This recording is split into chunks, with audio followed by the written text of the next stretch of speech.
In this video, we're going to look at using AI to analyze, transcode, and organize all of your footage from a bunch of different clouds using Strada. Real quick, you're watching VP Land. Special thanks to our sponsors for helping make our NAB coverage possible, Blackmagic and Atomos. And now, back to the video. All right, I'm here with Michael from Strada. Michael, good to see you again. What have you been up to in the past year since you last talked to at NAB? Well, it's time for a new startup. This is my third startup. It's the fourth one I've been a part of.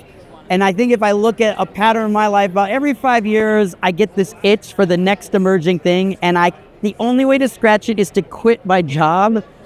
And I've done it again.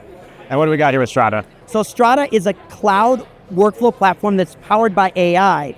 But unlike the generative AI that makes all the headlines about like using AI to create the content for you, we're using AI to do the mundane and boring tasks like syncing and sorting and searching and transcoding and transcribing and analyzing and translating. And that's where I think the best parts for creative people is to automate the boring stuff so that we can do the creative stuff faster. Mm-hmm. And we're going to do a demo in a second and kind of cover the 4 Ts, but also we had a long, like hour-long conversation, so we'll link to that podcast episode to get into like more details. Yeah. But one thing you did mention when you were here last year, you're looking around and you're like, that can be replaced by AI, that can be replaced by AI.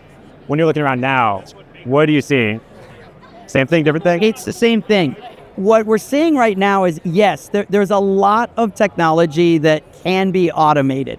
I don't want to call anyone out directly on this, but when you look around, you just start to see. Now maybe it's not fully replaced. A lot of it is like integration opportunities, right?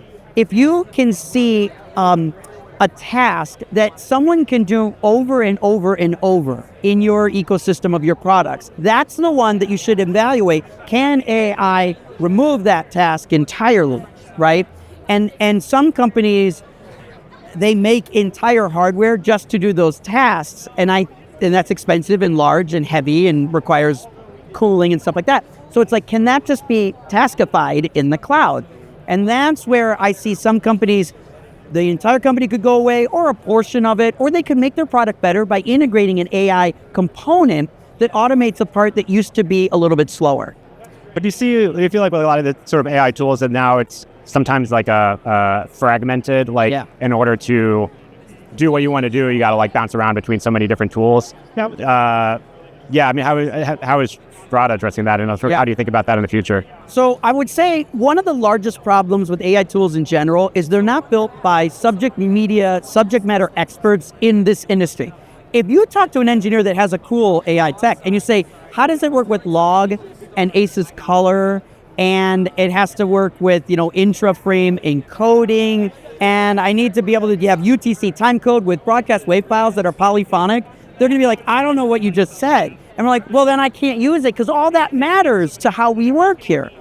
And they'd be like, why don't you just run the audio into the camera? And it's like, well, it's a long story, but we can't always do that, right? And so we need to be thinking about that.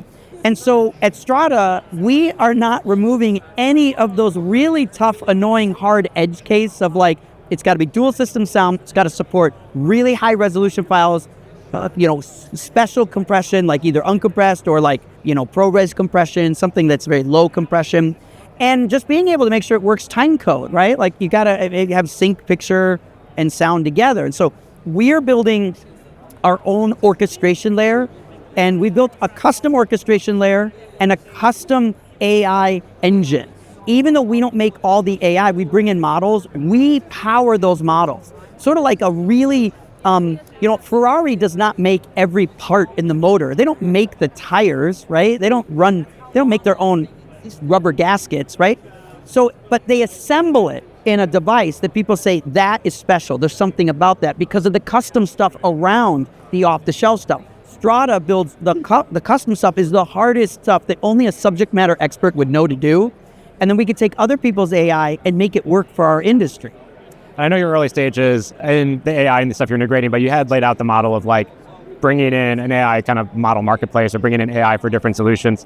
How important do you think as people sort of understand more and more like that there are different models and they're good and bad at different things, that knowing what's powering and being able to have the control over the model you swap, how important do you think that's going to be for people making decisions in the future? Yeah. You see, I think 14 years ago, when Apple came out with the iPhone, there was no app store. They did the hardest part by making a device that was capable of allowing third-party developers to make the iPhone more powerful. Now, on your phone, there might only be maybe a dozen apps that Apple makes, and the rest of it is other people, right? So what makes the phone great is what Apple doesn't engineer for. That's what makes the iPhone so powerful, or Android Store, right? The App Store. So the Google Play Store, it's the same thing, right? And so Strada is the same. I think in the creative space, Strada is like the iPhone. We're building an AI engine that allows workflow to be plugged in when we care about color and time code and resolution and aspect ratio. And the market can start developing specific apps in the form of AI models that you can plug in so that you can combine them together. So you can say, I need to do audio sweetening plus color plus sync plus analyze plus I really want to find jersey numbers and I only want to know I only want to find free throws. There's models for that, and now I've built a workflow that can identify all that, sync it, color it, and find those things. And then I still edit. I'm going to edit like I was always going to edit, but I'm going to use the AI models to like help me get my edit further along before I have to press the first button. Yeah, and all this happening in the cloud, working in the cloud, your vision 100%, we're going to be 100% in the cloud in the future. How far away do you think that is, and what's sort of missing in getting to that point where we're all in the cloud, everything? I mean, it's a good question. It's probably still 8 years away. It's going to be a long time, almost 10 years. It's a vision where like our NLEs, our editors, all cloud-based too. Everything. We'll do everything in the cloud in the 2030s for sure. So the 2030s. But for the next 7, 8, 9 years, we will have hybrid because everybody uses cloud today in some form, but you've made it in a specific slice of the workflow. What's going to happen is those slices are going to widen more and more, and you'll be doing more and more in the cloud and less on-prem. Where 5 years ago, it was all on-prem, and 5, 6, 7, 8 years from now, it'll be all in the cloud. And we're in that transition. That transition's slow. Bandwidth's an issue. Accessibility is an issue. There's a lot of things about it, but the truth is, we'll get there. And so I'm really not just requiring people to be in the cloud. We're working on on-prem solutions so that people that want to work and they've invested in a SAN or a NAS that they use, you should be able to use that too. Right. A good bridge to bring stuff that's on-prem into the cloud. That's right. Make it a little bit more accessible. Yeah. Last one, because I feel like in every conversation we have, we end up talking about generative AI. Yeah. Last time we talked, you said, okay, yeah, I think, a lot of hype. But then right after our conversation, Sora was announced. So did that shift? How do you feel about Sora? Has that shifted the timeline of like when just complete outputs that are going to be usable from generative AI is going to be reality? Yeah, Sora didn't change at all. It actually validated more of what I've been thinking, which is like AI as a generative form to actually replace cinematography. I actually think Sora is an indicator that it's not possible. It's not there. And some people believe that there isn't even enough video shots on the internet to even accurately train an engine to do that in long form without people being able to detect the difference. You remember when Midjourney came out, everybody was like, oh my gosh, this looks amazing. Now you can spot it a mile away. But when you first use it, you're like, this is so photoreal. Now it's not photoreal at all because we've adopted and adapted and realized, actually, no, I can pick that out. If you're good, you can read ChatGPT results. You can ping. You're like, I can tell that chat. Yeah, you know the words that it overly uses, and you're like, and you can tell its syntax and the way that it communicates. Breakthrough technology. Yeah. There's some. That's right. These are watermarks and these are attributes. So those things actually tell me it's a lot further along. We've made major loops, but it's still got a long way to go. And I don't think it's I don't think in the long form space for what we need to do, the granular control. We make jokes in Hollywood. We sort of say, like, what's the biggest example of a prima donna in Hollywood? It would be like the blue M&Ms only, right? Those are the people we're talking to. These people are so specific that they have I don't even know if that's true, but we'll pretend it is. That we have to be so specific that we're working with people that require blue M&M. Hey, you're going to leave something else up to chance that's actually on the screen? No way. No way. I don't even think a mid-level person would do that, let alone a true industry master of the craft. They would never do that. And so Sora and all the other tools like it have a lot of value in certain attributes, but they're really good at demonstration. That's what they're really good at, demos. But they're not like demos, like we see the outputs that it comes out with. Yeah, and like, wow, it's a great awesome. demo. Yeah, It's a great demo. sizzle reels, highlight reels, that kind. None of us have actually seen a full-on project that actually is designed by someone who had a vision that could have been shot. Most of the stuff that comes out that looks cool. Paul Trillo is a great guy who did a great job where he did a piece where he used Dolly to do it in animation style, right? And so he used AI in a way that it was favorable, but he had to craft the production around what AI could do. Or the guys that did the balloon head, it's crafted around what it could do. And they said that. We did something that we knew it would do well. Yeah. That and they also said there were a lot of like really awful outputs. Sure. And that they had to still like manipulate and go in and like tweak stuff. And I still think it's cool. It's great. It's got its place. But it's still a demo. Yeah. We'll see if it can get out of demo into long-form solution. That's going to be a long time for it's at that level where we can't even tell the difference. And even at that level, do we even need it? Do we want it? Will people be willing to actually use it? If you're doing something short and sweet and clean and crisp and you can use it for that, it makes a great demo. I think product marketing is like the easiest to replicate right now because it's usually a still, it's going to be disposable. You're going to see it on a website for like 1 or 2 seconds. That's it. But a project that people are going to want to make in the Criterion collection, that's a completely different, universe. And that's the space I want to work in. That's where a lot of your listeners work in. And that's why Sora is cool, but it's not Criterion ready, right? We got a long way to go for that. So long that I don't even know if we'll get there. Who knows? But in the meantime, we can focus on being the best at the craft that we know and then trying to use AI to help the stuff that we're already good at. I think people that are great at a task, your vocation, just use AI to make you better at your vocation, not do your vocation. Mm-hmm. That's the difference. Empower you. Yeah. Well, great. Well, let's why don't we check out Strada and give it a spin. Yeah. Yeah. So the first thing with Strada that's really important to us is that I think we need to change our tolerance for clouds that are not available and open. In other words, media should live in place and you shouldn't be forced to have to download it to upload to another cloud to use it. You get duplicative files, you lose the provenance. So we think clouds need to be interoperable and not walled gardens. So to prove this out, Strada is not a cloud that you store things in. It reads other clouds. So if I click the Drives button, I can connect Dropbox, Frame.io, or Google into Strada. We're in early beta, and Joey specifically is trying Google Drive. And it's not quite working yet at the scale you're doing, many terabytes. But in your doing it so far, you've knocked out like 5 or 6 major bugs. So I am happy to be the early testers. But the idea here is I can connect to a Google Drive, a Dropbox, and Frame.io, and I can combine them. And so I can move audio. So here's audio from Dropbox. I can add it to a bin called interviews. And if I go to the bin called interviews, now that's the audio file on Dropbox. And this is a video file on Frame.io. And I can combine the clouds together so that you don't have to move assets or care what cloud people put things in. That's the interoperability that's really important to us. You'll notice when I click play on a file... My name is Austin Case, I'm the director of... I'll turn the audio off, but you can see we're transcribing the audio, and as we hit play, it will drive the transcription with you. So you can see it closed caption, but it'll follow the movement. What's important about this is if I look at an interview like this, it's 50 minutes long. It's a really long interview. Anywhere I click in the transcript, so this was actually an AC, so she was talking about the tilde nucleus. If I type nucleus, we see 6 results, and I can tab through those results. Here she says, so I mounted nucleus. So if I just click the word so I mounted nucleus and hit play,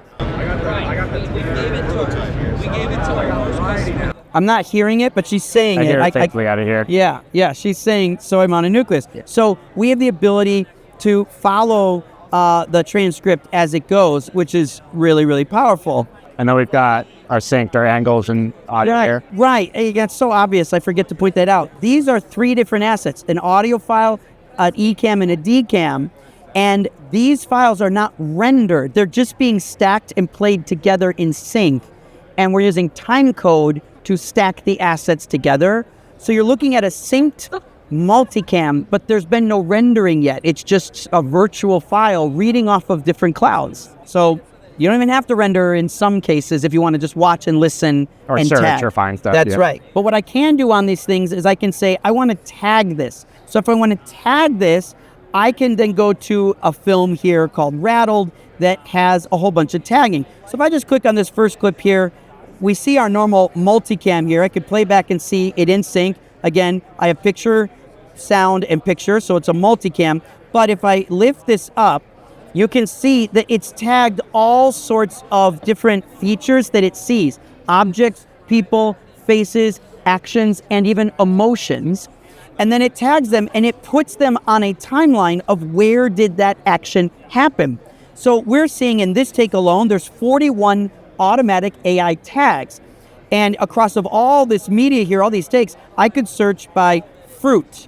And now it's just gonna bring me the assets that have fruit in it. And if I look at the word fruit, I can see where does the fruit appear? It appears right here. And I hit play and we can see there's the fruit, right? So it's taking me right there.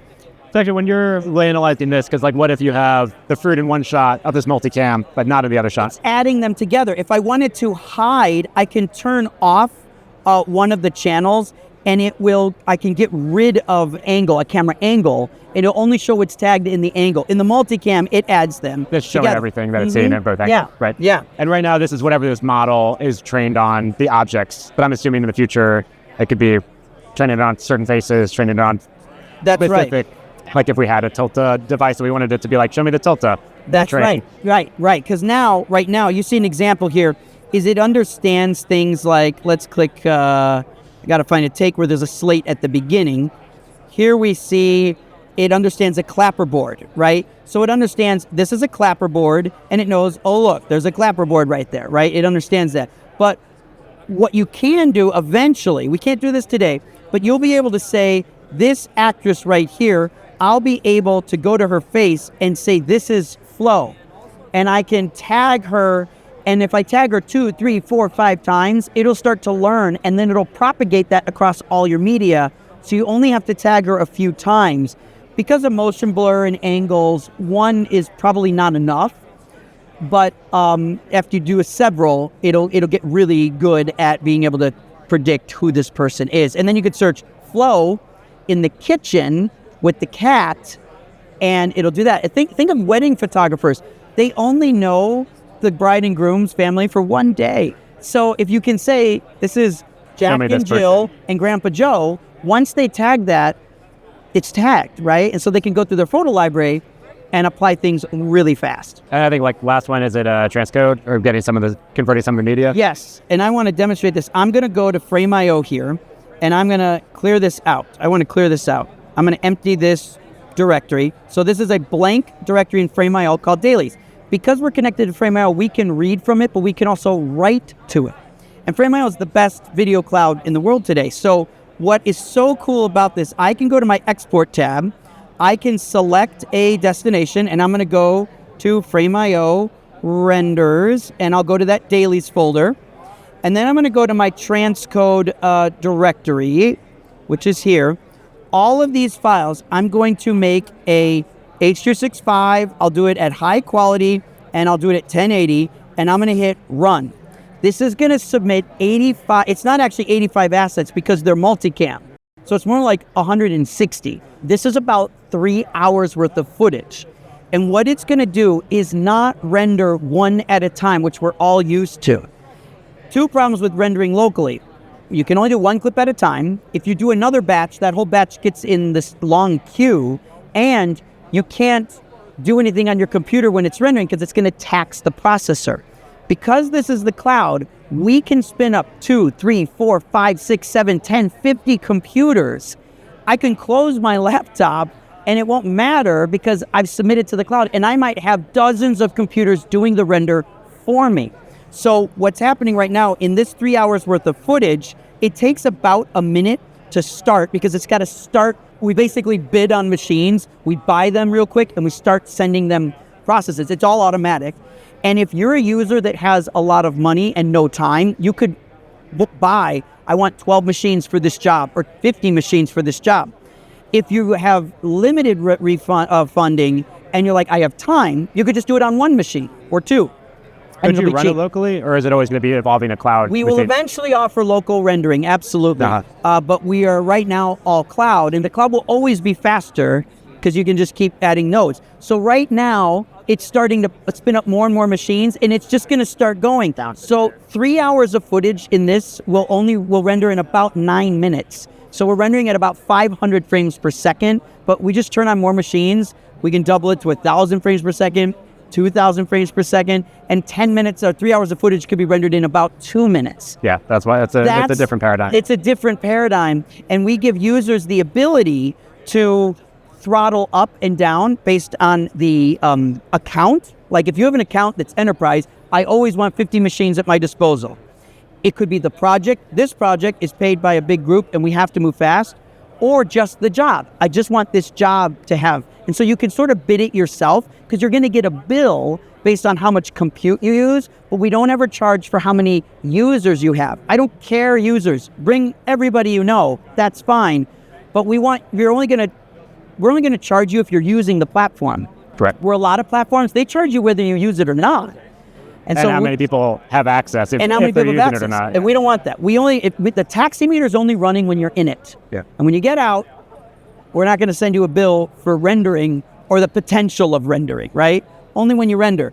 So you can see it's almost done with all of those 100. Like we're at 154 takes. We said 160. The first take rendered at 139, and the last take rendered at 234. I don't know where I started. This might have been extra stuff. Okay. It might have been earlier. There might have been other stuff still in the folder, but we're rendering everything in just a few minutes. Yeah. 500, 600, 700 frames per second, and it's not taxing my computer at all. It's not hot. It's not doing anything, and I can do everything else. Well, this is great. Do you have a timeline roughly of when beta access and access for people trying it out? So you're actually looking at beta tester numero uno right here. So he's bleeding the most. He's bleeding first. So we really do appreciate that. Thank you for letting me test it out. But every single week, we'll continue to add more and more people. We have a couple thousand people on the wait list, and we'll just start opening that up to more and more people. Our goal is to get this to a version 1 product by the end of 2024. We'll see how that goes, but we intend on spending the whole summer helping harden the technology so it's available for everybody in a robust form by the end of the year. Awesome. Excited to see the progress. Thank you so much. Appreciate it. Appreciate it. And that is it for this episode. Be sure to check out the rest of our NAB coverage over here at this playlist and hit the subscribe button for more videos like this. Thanks for watching. I will catch you in the next episode.